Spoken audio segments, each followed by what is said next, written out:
Hey guys, Dr. Lera here. So normally we focus on dogs and cats. This video is going to be a little different, a wee bit different.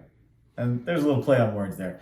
So I had a client go ahead and reach out to me who she is suffering from Alzheimer's, and she was looking for a home for her pig because she had to sell her home and move into a condo, and she was not able to take her pet pig with her.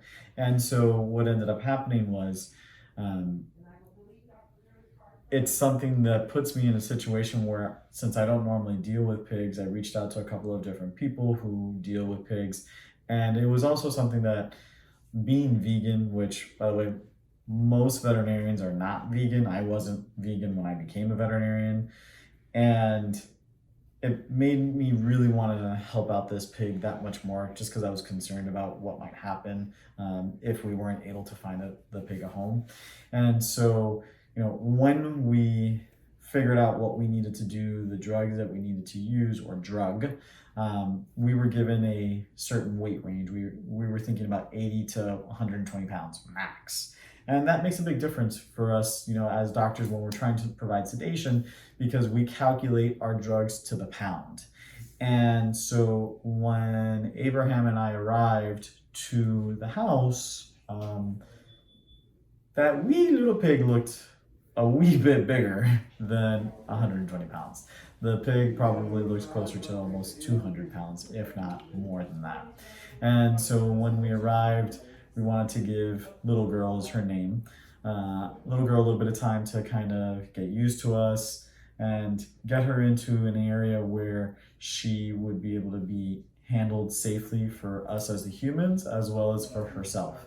And so one of the things that the owners had mentioned was that she had been acting kind of odd anyways, but after we were able to give the injection, and so the way that it works typically with swine or pigs is you'll get the needle, you'll put it into the skin first, and then they might move around a little bit, and so that way you don't have the syringe kind of waggling back and forth. Once they calm down, you can go ahead and connect the syringe to the needle, inject the drugs in, as you guys will see, and then it usually takes about 10 to 15 minutes for the drugs to kick in. The issue was that I brought a certain amount of drugs with me to go ahead and sedate her, assuming the maximum dose of or maximum weight of 120 pounds. That meant that the dose that I had given her ended up being half that dose because she was double the weight.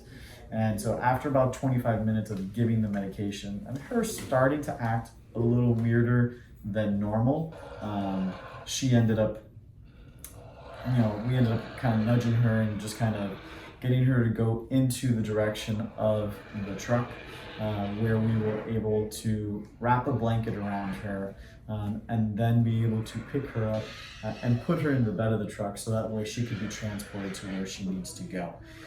She is now going to be at a farm up in the northern end of Florida, where she's going to be part of the family there. And one of the things that was interesting for me, and definitely for Abraham as well, was the noises that she made when we were picking her up. At the end of the day, we really just wanted to do this for her so that way we could get her somewhere safe, sound, and in a good home where she would be treated like a family member. We were happy to go ahead and get her in there. They were able to transport her. They covered her with some plastic and then drove her for about 35 to 40 minutes, where they were then going to have a bigger truck to be able to transfer her. But mom told me that they were super, super grateful, and we were just really happy to be able to help and get her into that truck.